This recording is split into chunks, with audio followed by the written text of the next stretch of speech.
Courage is the most needed quality during difficult times. It really is. People need courageous leaders, courageous friends, courageous spouses, courageous mothers and fathers.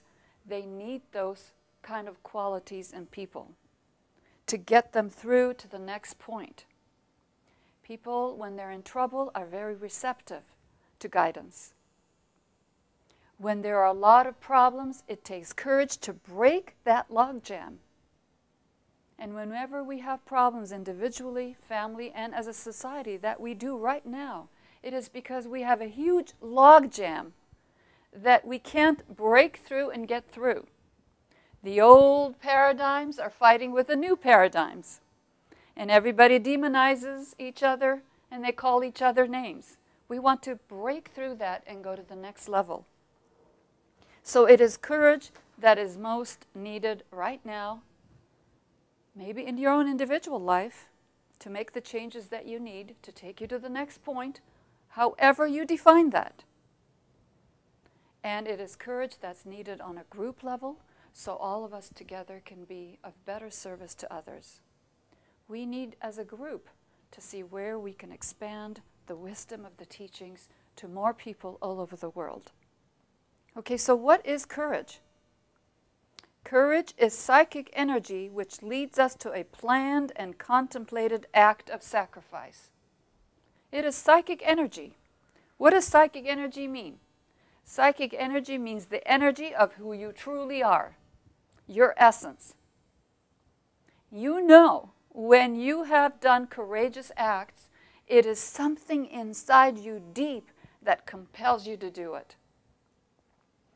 It is not doubt that can interfere. It is not fear that can interfere. It is not pain that can interfere. Okay, so think of courage. Whenever you have expressed tremendous courage in your life, and all of you have, I know you have, it is because it is a quality of your inner being that came out. I want you to know that, because part of all of this is to have that self-confidence, that inner knowing that there is something of beauty and nobility and substance about you. That is so important. When we put people down, how can they come up? When we put ourselves down, how can we be in courage? We can't. So that's the first thing, is to know that you have a psyche inside of you that is capable of huge acts of courage. And as soon as that inner being starts radiating out, that is called the power of psychic energy. And you know that. People who do courageous things do things that are beyond their physical stamina. People who are exhausted, tired, hungry, can get up the emotional courage and the psychic energy to be of compassion and healing to others. People who have no money take people in to take care of them and feed them and clothe them. These are the power of the inner psyche. Okay? And you have that.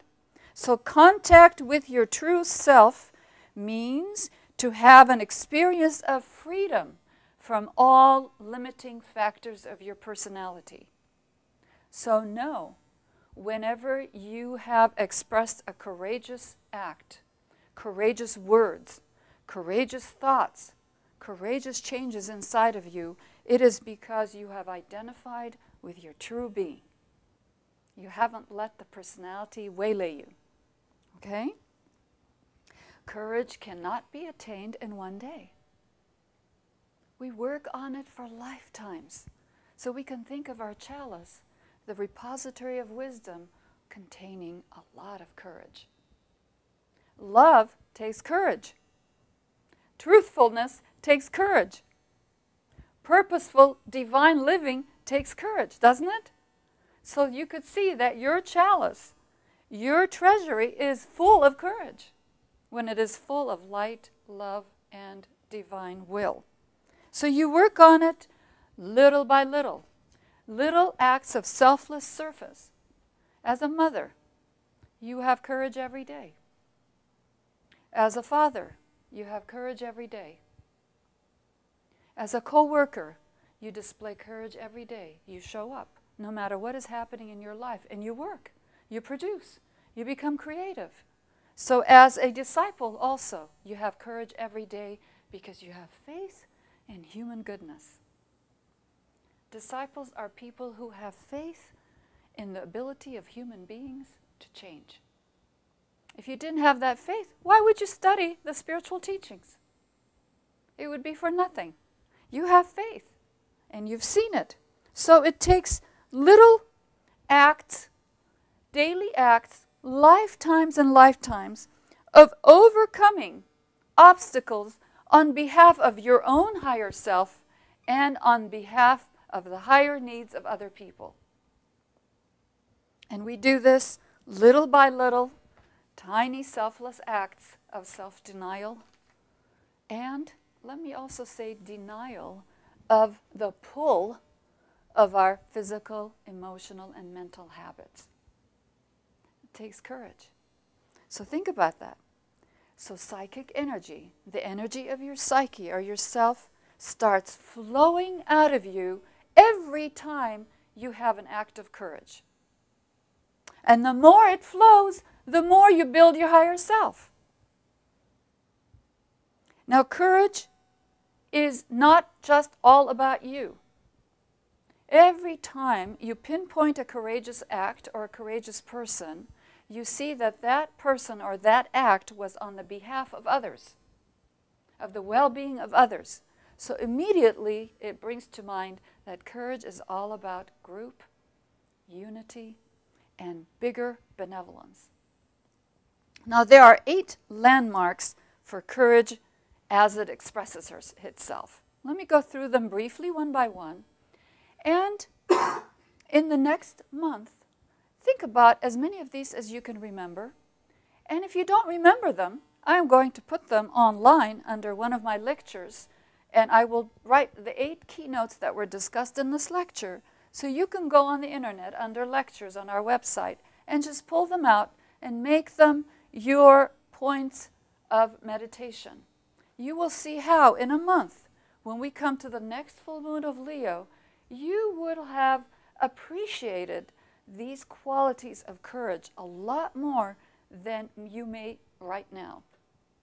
And when we think about things, we actually bring that substance into our being. So don't be shy and think about these 8 qualities. Okay. This is Gita Saraydarian, and I would like to thank you for your interest in this video lecture. We have books, booklets, and spiritual study courses on this very topic. Please visit us at tsgfoundation.org for more information on all TSG Foundation products and services. Thank you.